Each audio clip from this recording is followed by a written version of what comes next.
এবার ত্রুটিপূর্ণ অ্যাকশনের কারণে আপাতত আন্তর্জাতিক ক্রিকেট ও দেশের বাইরে কোনো ধরনের ক্রিকেটেই বল করতে পারবেন না বাংলাদেশ ক্রিকেটের poster by Shakib Al Hasan. International cricket কাউন্সিলের আইসিসি নির্দেশনা পেয়ে বাংলাদেশ ক্রিকেট বোর্ড রোববার 15 ডিসেম্বর এক সংবাদ বিজ্ঞপ্তিতে এ খবর জানিয়েছে।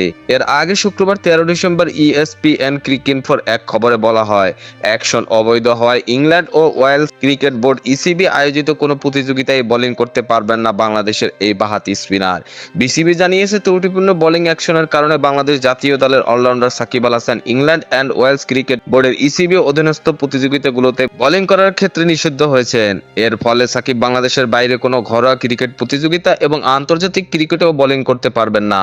মূলত আইসিসির বোলিং অ্যাকশন সংক্রান্ত আইনের কারণেই সাকিবের এই নিষেধাজ্ঞা, যেখানে 11.3 ধারায় বলা হয়েছে, একটি জাতীয় ক্রিকেট ফেডারেশন যদি কোনো বোলারকে তাদের নিজস্ব নীতিমালার অধীনে ঘরোয়া ক্রিকেটে নিষিদ্ধ করে এবং সেই নিষেধাজ্ঞা যদি স্বীকৃত পরীক্ষাগারে মানসম্মত বিশ্লেষণ বিধি অনুযায়ী করা হয়, তাহলে সেই নিষেধাজ্ঞাকে আইসিসি আমলে নেবে এবং আন্তর্জাতিক ক্রিকেটে আরোপ করবে।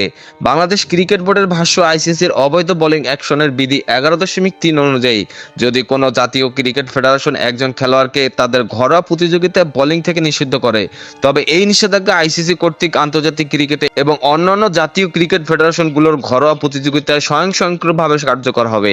এটি আনুষ্ঠানিক নোটিশ পাওয়ার পরপরই প্রযোজ্য হয়, কোনো অতিরিক্ত আনুষ্ঠানিকতার প্রয়োজন হয় না। তবে বিধি 11.4 অনুসারে সাকিব আইসিসির অনুমোদিত পরীক্ষাগারে পুনরায় বোলিং পরীক্ষার জন্য যেতে পারেন, আর তাতে বোলিং অ্যাকশন বৈধ প্রমাণ হলে সাকিব আন্তর্জাতিক এবং ঘরোয়া ক্রিকেটে বোলিং করতে পারবেন।